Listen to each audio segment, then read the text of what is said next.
आयुषीएन आयुषीएन का पूरा नाम क्या है? International international union for conservation of nature, अंतर्राष्ट्रीय प्रकृति एवं प्राकृतिक संसाधन संरक्षण संघ। अंतर्राष्ट्रीय ये क्या है? अंतर्राष्ट्रीय संगठन है। क्या करता है? प्राकृतिक संरक्षण और प्राकृतिक संसाधनों के सदुपयोग के क्षेत्र में कार्यरत है ये। संयुक्त राष्ट्र में पृथक संस्था है ये, संयुक्त राष्ट्र से पृथक संस्था है ये। फिर अधिकारी दर्जा इसको कब मिला? तो संयुक्त राष्ट्र महासभा में पर्यवेक्षक के रूप में जब अधिकारी दर्जा मिला इसको। तो इसका प्रकाशन क्या प्रकाशन करता है? तो रेड डाटा बुक को ये प्रकाशित करता है। जो रेड डाटा बुक में क्या चीज़ें होती हैं? तो विलुप्त के कगार पर खड़े संकटग्रस्त पौधों और पशु जातियों की सूचियाँ सम्मिलित होती हैं इसमें। तो रेड डाटा बुक में क्या होता है? विलुप्त के कगार पर खड़े संकटग्रस्त पौधों और पशु जातियों की सूचियाँ सम्मिलित होती है। आईयूसीएन क्या करता है? रेड डाटा बुक को जारी करता है, जिसमें क्या होते हैं? विलुप्त और संकटग्रस्त पक्षी होते हैं। किसी प्रजाति को तब तक विलुप्त नहीं माना जाता जब वह अपनी प्राकृतिक आवास में 50 वर्ष से ना देखी गई हो। जब तक वो अपनी प्राकृतिक आवास में 50 वर्ष तक ना देखी गई हो तब तक उस प्राणी को विलुप्त नहीं मानते हैं। सूची के लाभ क्या हैं? जो रेड डाटा सूची जारी करता है उसके लाभ क्या हैं? तो जैव विविधता संकटग्रस्त के महत्व के विषय में जागरूकता उत्पन्न करता है। जो रेड डाटा सूची होती है उससे क्या होता है? जो जीव संकटग्रस्त में होते हैं उनके बारे में, उनके महत्व के बारे में जागरूकता उत्पन्न करता है। संकटापन्न प्रजातियों की पहचान, उनका अभिलेखन करता है। जैव विविधता ह्रास की लिखित सूची का निर्माण करता है। स्थानीय अथवा संरक्षण कार्यों का निर्देशन देता है। जैव विविधता एवं संकटपन्न जातियाँ। डिक्लोफिनेक सोडियम, ये एक दवा है। डिक्लोफिनेक सोडियम क्या थी? एक दर्द निवारक दवा थी। ये बुखार के इलाज के लिए थी और दर्द के इलाज के लिए थी। ये पशुओं के लिए डिक्लोफिनेक सोडियम किसके लिए थी? पशुओं के लिए, दर्द निवारक और बुखार के लिए था। जब इसका यूज़ पशु करते थे तो ज़्यादा उपयोग करने में पशु की मृत्यु भी हो जाती थी। और जब पशु की मृत्यु हो जाती तो उसे गिद्ध खाते थे। गिद्ध जो है मांस का भक्षण करते थे, जिससे क्या हो गया? 30 दिन के अंदर वो गिद्ध भी मर जाता जो उस पशु को खाया था, जिसने ये दवा खाई थी। वो तो गिद्ध ने उस पशु को खाया तो 30 दिन के अंदर वो गिद्ध भी मर जाता था।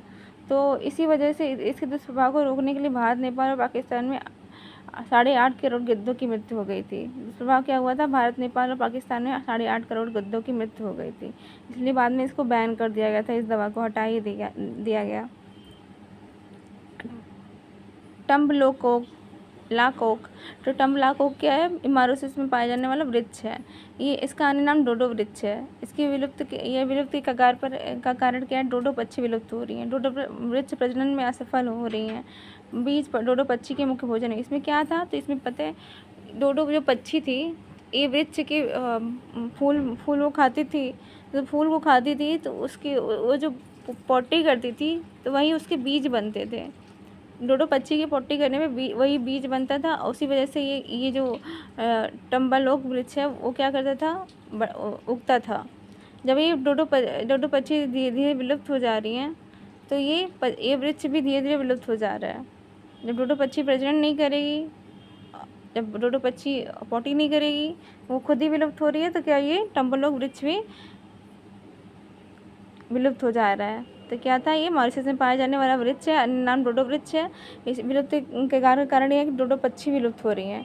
इसी वजह से डोडो वृक्ष भी क्या हो रहे हैं? विलुप्त हो रहे हैं। इसके बीज डोडो पक्षी का मुख्य भोजन था इसका। इंडियन फ्लाइंग फॉक्स, तो चमगादड़ों की इंडियन फ्लाइंग फॉक्स क्या है? चमगादड़ों की एक प्रजाति है। इसका प्रजाति बांग्लादेश में है। ये चीन, भारत, मालदीव, नेपाल, पाकिस्तान, श्रीलंका आदि है। जो मतलब भारत के आसपास क्षेत्र हैं, देश हैं, उन्हीं में ये चमगादड़ों की प्रजाति पाई जाती है, इंडियन फ्लाइंग फॉक्स की। इसका अन्य नाम क्या था? Greater Indian fruit bat. ये भी क्या है? संकटापन्न प्रजाति है। इसका नाम क्या है? Greater Indian fruit bat. Dugong, ये क्या है? समुद्री स्तनधारी है। कैसी स्तनधारी है? समुद्री स्तनधारी है। ये शाकाहारी स्तनधारी, समुद्री भी है, शाकाहारी, ये विलोपन भी हो रही है, इसका अस्तित्व खत्म। इसका अन्य नाम समुद्री गाय भी है। अन्य नाम क्या है इसका? समुद्री गाय है। या घास खाने के कारण इसका नाम क्या पड़ा है? ड्यूगोंग का। तो ये क्या है? समुद्री गाय। प्राप्त क्षेत्र कहाँ मिलते थे? पूर्वी अफ्रीका, दक्षिण एवं दक्षिण पूर्व एशिया और ऑस्ट्रेलिया के क्षेत्र में मिलते थे। भारत में स्थित है। भारत में सबसे बड़ी संख्या में मन्नार की खाड़ी और पाक की खाड़ी है। भारत और श्रीलंका के मध्य है। मन्नार की खाड़ी कहाँ है? तमिलनाडु में है। पाक की खाड़ी क्या है? वो भारत और श्रीलंका के मध्य स्थित है। अन्य भारतीय क्षेत्र, कच्छ की खाड़ी गुजरात में, सौराष्ट्र भी गुजरात में, अंडमान निकोबार द्वीप समूह में ये सब मिलते थे। तो ड्यूगोंग पक्षी कहाँ मिलते थे? भारत में मन्नार की खाड़ी, पाक की खाड़ी के बीच में, कच्छ की खाड़ी में, सौराष्ट्र तट पर और अंडमान निकोबार द्वीप समूह में मिलते थे। विधि संरक्षण क्या था? विधि संरक्षण वन्य जीव संरक्षण अधिनियम 1972 की सूची के फर्स्ट के अधीन है। इसका विधि संरक्षण क्या है? तो वन्य जीव संरक्षण अधिनियम 1972 की अनुसूची फर्स्ट के अधीन ये दर्ज किया गया है इसको, ड्यूगोंग को। भारतीय वन्य गधा, ये भी क्या है? विलुप्त के कगार पे है। इसका प्राकृतिक आवास क्या था? कच्चे का रन था। प्राकृतिक आवास क्या था? कच्चे का रन, गुजरात में। आवास क्षेत्र को सीमित होते जाने के कारण इसका अस्तित्व खतरे में आ गया है। सिंह पुच्छी वानर क्या है? इसका निवास क्षेत्र दक्षिण भारत में स्थित पश्चिमी घाट, दक्षिण भारत में स्थित पश्चिमी घाट में निवास क्या कहाँ पर है इसका? तमिलनाडु, केरल, कर्नाटक राज्य में है। तमिलनाडु, केरल, कर्नाटक राज्य में इसका सिंह पुच्छी वानर का उड़न गिलहरी भारत, रूस, चीन, जापान, यूरोप, अफ्रीका, उत्तरी अमेरिका आदि के अनेक भागों में पाए जाते हैं। तो कहाँ कहाँ पाए? भारत में, रूस में, चीन, जापान, यूरोप, अफ्रीका, उत्तरी अमेरिका आदि के अनेक भागों में पाए जाते हैं। भारत में कुल 7 प्रजातियाँ प्राप्त होती हैं इसकी। हिमालय क्षेत्र में सर्वाधिक 6 प्रजातियाँ प्राप्त होती हैं। भारत में कुल 7 प्रजातियाँ पाई जाती हैं।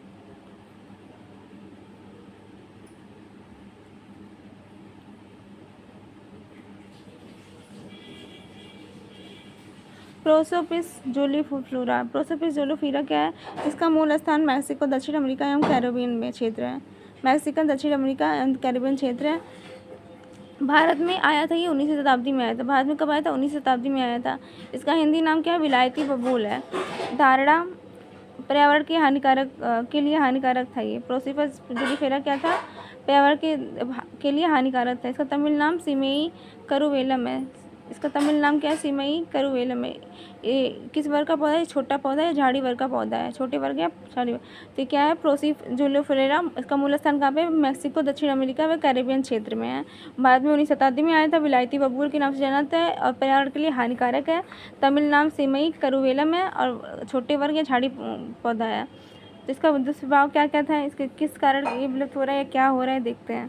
तो इसकी जड़ें जो है, इसका दुष्प्रभाव था कि जड़ें काफ़ी गहराई जल का अवशोषण करती थी। बहुत गहराई तो जाती थी, सारा पानी ये सोख लेती थी। यही इन्हीं को सारा पानी चाहिए, प्रोसोपिस को, जोलीफोरा को, और किसी को नहीं चाहिए। सारा पानी ये खुद ही पिएंगी। भूजल का व्यापक पैमाने पर अवशोषण कर लेती, सारा पानी घोट ले जाती थी ये। आसपास के क्षेत्र में वायु की नमी को ख़त्म कर देती थी ये। सब इन्हीं को चाहिए और आसपास के लोगों को जीने नहीं देंगी ये। इसके निकट दूसरा पौधा ठीक से पनप भी नहीं पाता, दूसरों को पनपने भी नहीं दे रही है जोलीफ्लोरा। वायुमंडल में विभिन्न जहरीले पदार्थों जहरीले पदार्थों का भी उत्सर्जन कर रही हैं। जैव विविधता के लिए खतरनाक भी है ये। इनका इतना बड़ा दुष्प्रभाव था जोलीफ्लोरा का।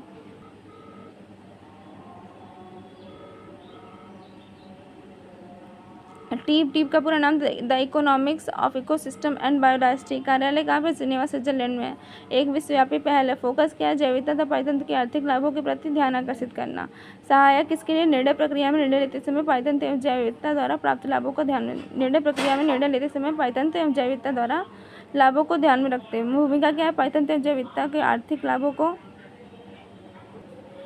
भूमिका क्या है? पारितंत्र एवं जैव विविधता के आर्थिक लाभों को प्रस्तुत कर निर्णयकर्ताओं के लिए सभी स्तरों का दिग्दर्शक की संस्था के अनुसार पर्यावरण कार्यक्रम के अंतर्गत कार्य करने वाली ये संस्था है।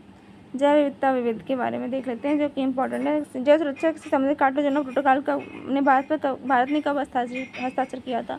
तो 23 जनवरी 2001 को भारत ने हस्ताक्षर किया था। समशीतोष्ण और शीत प्रधान देशों में रहने वाले जीवों की उस निष्क्रिय तथा अवसन अवस्था जिसमें वहाँ के अनेक प्राणी जाड़े समय बिताते हैं को कहा जाता है, शीत निष्क्रियता बोलते हैं उसको। जैव द्रव्यमान के उत्पादन की दृष्टि से प्रथम स्थान पर है। तो उस वर्षावन क्या है? जैव विविधता जैव द्रव्यमान के उत्पादन की दृष्टि से प्रथम स्थान पर है। गहरे सागर में वार्षिक स्तर पर जैव द्रव्यमान उत्पादन होता है। तो नगण्य, गहरे सागर में वार्षिक स्तर पर नगण्य जैव द्रव्यमान उत्पन्न होता है। सक्रिय पर्यावरण कार्य करती है भूमंडलीकरण विरोधी लेखिका वंदना शिवा की पुस्तक का नाम है। तो ये जो है भूमंडलीकरण की विरोधी थी और सक्रिय पर्यावरण कार्यकर्ता थी वंदना शिवा। इनकी पुस्तक का नाम क्या है? टूमारोज बायोडाइवर्सिटी, टूमारोज बायोडाइवर्सिटी। उड़ीसा राज्य के केओंझार जिले में अवस्थित गुप्त गंगा पहाड़ी उद्गम स्थल है। तो गुप्त गंगा जो है बैतरणी नदी का है। गुप्त गंगा पहाड़ी किसका है? बैतरणी नदी का है। जब गर्म मौसम के आहार सर्दियों में नहीं मिलते तब शीत निष्क्रियता का सहारा लेने वाले जंतु कौन से हैं? जब गर्म मौसम के आहार सर्दियों में नहीं मिलते हैं तो शीत की निष्क्रियता सहारा लेने वाले जंतु गिलहरी, भालू, कीट, बच्ची, चमगादड़ है। वेटलैंड इंटरनेशनल गैर सरकारी एवं गैर लाभकारी वैश्विक संगठन है वेटलैंड इंटरनेशनल। आर्द्रभूमि एवं उनके संसाधनों को बनाए रखने तथा उन्हें पुनः स्थापित करने हेतु कार्यरत है। इसका मुख्यालय कहाँ पे? नीदरलैंड में। वेटलैंड इंटरनेशनल का मुख्यालय नीदरलैंड में है। शिवकर्थोन ये क्या है? लद्दाख की पहाड़ी पर पाया जाने वाला पेड़ है। शिवकर्थोन क्या है? लद्दाख की पहाड़ी पर पाया जाने वाला पेड़ है। इसके बेर में विटामिन तथा पोषक तत्वों की प्रचुरता होती है। तो शिवकर्थोन के में क्या विटामिन तथा पोषक तत्वों की प्रचुरता होती है? लद्दाख की पहाड़ी पाया जाता है। चंगेज खान द्वारा अपनी सेना की ऊर्जा स्वीरता को उन्नत करने हेतु इसका प्रयोग किया गया था। चंगेज खान द्वारा इसका प्रयोग किया था शिवकर्थोन का। ये क्या है? विटामिन तथा पोषक तत्वों से प्रचुरता भरी होती है, लद्दाख के पहाड़ी पर पाई जाती है। रूसी कॉस्मोनाट काश्मीर विकिरण से बचाव हेतु प्रयोग की जाती है। रूसी कॉस्मोनाट काश्मीर विकिरण से बचाव हेतु प्रयोग की जाती है। पर्णपाती झाड़ी भारत में लेह बेरी के नाम से लोकप्रिय। पर्णपाती झाड़ी किसके नाम से फेमस है? भारत में लेह बेरी के नाम से लोकप्रिय है। भारत के वितरण क्षेत्र कौन कौन से कहाँ कहाँ पाया जाता है? लद्दाख क्षेत्र में, कुकुम सारी लाहौल में, काजू ताबू हिमाचल प्रदेश में, नाथुला सिक्किम में, उत्तराखंड में, अरुणाचल प्रदेश में। मतलब ये पहाड़ी क्षेत्र पर ज़्यादा पाया जाता है, ज़्यादातर पूर्वोत्तर क्षेत्र में पाया जाता है। ये हिमाचल प्रदेश में भी, लद्दाख क्षेत्र में कुकुम सारी लाहौल काजू ताबू यहाँ पे पाए जाते हैं। पत्ती, फल, जड़ एवं कांटे सभी उपयोगी परंपरागत के रूप में प्रयोग। इसकी सारे जो पत्ती भी है ये भी उपयोग में आती है, फल भी, जड़ और कांटे सभी उपयोगी परंपरागत के रूप में प्रयोग किए जाते हैं। इसका औषधि निर्माण के लिए भी प्रयोग होता है, पोषण की पूरकता करता है, ईंधन के लिए भी उपयोग होता है, पर्यावरण संरक्षण के लिए प्रयोग होता है, बाढ़ के लिए भी प्रयोग होता है। इसका सहायक क्या है? नाइट्रोजन स्थिरीकरण में भी सहायक होता है। शिवकथोर्न आदर्श पौधा है, शीत मरुस्थल क्षेत्र नियंत्रण में आदर्श पौधा है। उगने की क्षमता अधिक ऊंचाई वाले पर्वतीय क्षेत्रों में ही उगती है। तो ये क्या है? शिवकथोर्न एक प्रकार की बेल है जो जिसमें सारे विटामिन और पोषक तत्व पाए जाते हैं। लद्दाख की पहाड़ी पर पाया जाता है। चंगेज खान द्वारा इसका यूज़ किया गया था अपनी सेना को ऊर्जावान बनाने के लिए। काश्मीर विकट से बचाव भी करता है। पर्णपाती झाड़ी है ये। भारत में लेह बेरी के नाम से लोकप्रिय है। कहाँ कहाँ पाया जाता है? लद्दाख में पाया जाता है, कुकुसमारी लाहौल काजू ताबू हिमाचल प्रदेश, नाथुला सिक्किम, उत्तराखंड, अरुणाचल प्रदेश में पाया जाता है। इसके फल, जड़, सब कांटे सब उपयोगी। औषधि निर्माण के लिए, पोषक तत्वों की आपूर्ति के लिए, ईंधन के लिए, पर्यावरण संरक्षण के लिए, बाढ़ के लिए, सबके लिए यूज होता है। शिवकथोर्न क्या करता है? नाइट्रोजन स्थिरीकरण भी करता है, शीत मरुस्थल नियंत्रण में सहायता करता है, अधिक ऊंचाई वाले पर्वतीय क्षेत्रों में उगता है ये। हरित गृह प्रभाव में जलवायु परिवर्तन क्या है? ग्रीन हाउस गैस प्रत्यक्ष रूप से शामिल गैसें हैं। Carbon dioxide, methane, nitrous oxide, CFC, SFC, NF3। अप्रत्यक्ष रूप से शामिल गैसें कौन सी? Nitrogen oxide, carbon monoxide, non methane, volatile organic compound तथा सल्फर डाइऑक्साइड हैं। ग्रीन हाउस की गैसें सारी की सारी। सौर ऊर्जा विद्युत चुम्बकीय विकिरणों के रूप में पृथ्वी पर पहुंचने वाली ऊर्जा क्या कहलाती है? सौर ऊर्जा। विद्युत चुम्बकीय विकिरणों के रूप में पृथ्वी पर पहुंचने वाली ऊर्जा क्या कहलाती है? सौर ऊर्जा। अब वह कौन कौन से पैरावैगनी विकिरण अधिकांश ओजोन मंडल में अवशोषित हो जाती हैं? पैरावैगनी विकिरण क्या होती है? अधिकांश रूप से ओजोन मंडल में अवशोषित हो जाती है। दूसरा औरत विकिरण। तो औरत विकिरण पृथ्वी पर ऊष्मीय विकिरण के रूप में आगमन करती है। औरत विकिरण आगमन करती है पृथ्वी पर। पैरावैगनी विकिरण क्या होती है? ओजोन मंडल द्वारा अवशोषित कर ली जाती है। पृथ्वी द्वारा उत्सर्जित औरत विकिरण, ये सौर विकिरण है। इसे परावर्तित ये आई पर कुछ परावर्तित हो गए और ये बाहर जाता हुआ औरत विकिरण, ये क्या है? बाहर, ये वायुमंडल से बाहर जाता हुआ। ग्रीन हाउस गैसों द्वारा अवशोषित औरत विकिरण, ये ग्रीन हाउस गैस है, इसने क्या किया? औरत विकिरण को अवशोषित कर लिया। पृथ्वी से उत्सर्जित औरत विकिरण ये सारे हैं। ग्रीन हाउस इफेक्ट अन्य नाम क्या है? भूमंडलीय तापन, हरित गृह प्रभाव। परिभाषा क्या है? वायुमंडल में उष्मारोधी गैसों की मात्रा में वृद्धि करती है ग्रीन हाउस। भूमंडलीय तापन, हरित गृह प्रभाव इसका नाम है। और वायुमंडल में उष्मारोधी गैसों की क्या करती है? वृद्धि करती है। वायुमंडल के औसत ताप में वृद्धि करती है। अवधारणा क्या है? एक प्राकृतिक प्रक्रिया है ये। ग्रीन हाउस गैस संकल्पना किसने दिया था ग्रीन हाउस की? जोसेफ फोरियर 1824 में दिया। संकल्पना किसने दिया था? जोसेफ फोरियर ने दिया। फोरियर ने दिया था। प्रमुख गैसें कार्बन डाइऑक्साइड विश्वव्यापी तापवृद्धि का मुख्य कारण है। मीथेन, नाइट्रस ऑक्साइड भी है, लेकिन मुख्य रूप से कौन है? कार्बन डाइऑक्साइड जिम्मेदार है। हरित गृह प्रभाव में सर्वाधिक योगदान वाली गैसों का क्रम कौन सा है?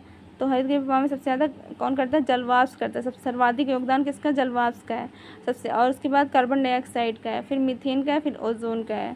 सबसे ज़्यादा हरित गृह जलवाष्प करती है, कार्बन डाइऑक्साइड करती है, फिर मीथेन करती है, फिर ओजोन करती है। हरित गृह गैसें कार्बन डाइऑक्साइड गैस के बारे में बता रहा है। तो वर्गीकरण धरती पर जीवन के लिए हानिकारक और लाभदायक दोनों है। तो एक कार्बन डाइऑक्साइड क्या है, हानिकारक भी है, लाभदायक भी है। प्रकाश संश्लेषण पौधों के ये भोजन के रूप में ये ग्रहण करती है पौधे। तो प्रकाश संश्लेषण में कौन कौन जरूरी होता है, तो प्रकाश जरूरी होता है, संश्लेषण क्रिया जरूरी होती है, CO2 ग्रहण करती है और O2 को क्या करती है, मुक्त करती है। भूमंडलीय तापन का मुख्य कारण है ये कार्बन डाइऑक्साइड भूमंडलीय तापन का मुख्य कारण है। मानवीय गतिविधियों द्वारा उत्पन्न अधिकांश भाग समुद्री पादपों, भूमि और पौधों की मिट्टी द्वारा अवशोषित कर ले जाती हैं। प्रकाश संश्लेषण की प्रक्रिया में पादप CO2 ग्रहण पादप सामग्री में परिवर्तन करते हैं। लाभदायक प्रभाव क्या है, पौधों के विकास के लिए संभावित रूप से ये लाभदायक है। सांद्रता क्या है, वायुमंडल में अन्य ग्रीन हाउस गैसों की तुलना में बहुत अधिक है, इसी वजह से ये ज़्यादा इफेक्टिव, ग्रीन हाउस गैस के लिए ज़्यादा इफेक्टिव है। लेकिन सर्वाधिक कौन करता है, जलवाष्प करता है, लेकिन इसकी मात्रा अधिक होने की वजह से सबसे ज़्यादा दुष्प्रभावित ग्रीन हाउस को यही करता है, कार्बन डाइऑक्साइड। मीथेन, रासायनिक नाम CH4 है। मीथेन का सूत्र क्या है, CH4, अन्य नाम मार्स गैस भी है। स्रोत कहाँ से, बायोगैस से मिलते हैं, जीवाणुओं के अपघटन से मिलते हैं, जुगाली करने वाले पशुओं से भी मिलते हैं, धान के खेत से, कोयले के खदानों से, आर्द्र भूमि, समुद्र, हाइड्रेट, ये सारे प्राकृतिक स्रोत जहाँ से मीथेन मिलता है वो आर्द्र भूमि, समुद्र और हाइड्रेट्स हैं। आर्द्र भूमि, समुद्र और हाइड्रेट्स हैं। वायु प्रदूषक है ये। भूमंडलीय उष्णता के प्रभाव, भूमंडलीय सकारात्मक भी हो सकता है, नकारात्मक हो सकता है। सकारात्मक प्रभाव क्या क्या है, जब भूमंडलीय उष्णता होगी तो अधिक बादल बनेंगे, अधिक मात्रा में प्रकाश संश्लेषण होगा जिसमें CO2 अब्जॉर्ब करेगा पौधे, वाष्पजन की दर कम होगी, पौधे द्वारा जल का उपयोग की क्षमता में वृद्धि होगी। ये सारे सकारात्मक प्रभाव है। नकारात्मक प्रभाव क्या है, भूमंडलीय उष्णता के नकारात्मक प्रभाव क्या है, तो नकारात्मक प्रभाव भूमंडलीय उष्णता के कारण तापमान में वृद्धि होगी, ग्लेशियर का पिघलेगा, समुद्र के स्तर में वृद्धि होगी, मौसमी दशाओं में परिवर्तन होगा, जैव विविधता का नुकसान होगा, सूखा, बाढ़ आएगा, फसल उत्पादन में कमी आएगी, भारी आर्थिक क्षति होगी। परीक्षा की दृष्टि से इंपॉर्टेंट क्या है, जलवायु परिवर्तन पर अंतर सरकारी पैनल IPCC के अनुसार वर्ष 1990-2100 के मध्य तापमान में वृद्धि हुई है। तो कितनी हुई है, -1.4 से 5.8 डिग्री सेल्सियस, -1.4 से 5 कितनी वृद्धि हुई है, 1.4 से 5.8 डिग्री सेल्सियस। IPCC के अनुसार वर्ष 1990-2100 के मध्य समुद्री सतह में वृद्धि का अनुमान कितना है, समुद्री सतह में 0.33 से 0.45 मीटर तक वृद्धि का अनुमान है।